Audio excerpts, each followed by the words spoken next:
adjust space between paragraphs in Word document. Hello everyone, this is Sabrina here to help you today. So without any further ado, let's get right into the video. First, open your Word document. Here as you can see, I have used these two lines. You can consider this as a paragraph. Now in order to change the spacing between paragraph, simply go to Format. Now go to Paragraph Style. After that, go to Borders and Shading.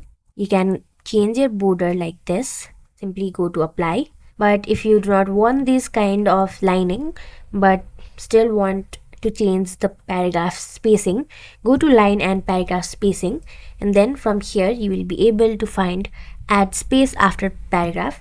Simply select it, or go to Line and Paragraph Spacing again and then go to Double. Now when you make a new paragraph, the spacing will be double like this. So that's it. Thank you for watching this video. Make sure to like, share and subscribe to our YouTube channel. If you got any questions, comment them down and I'll catch you in the next one.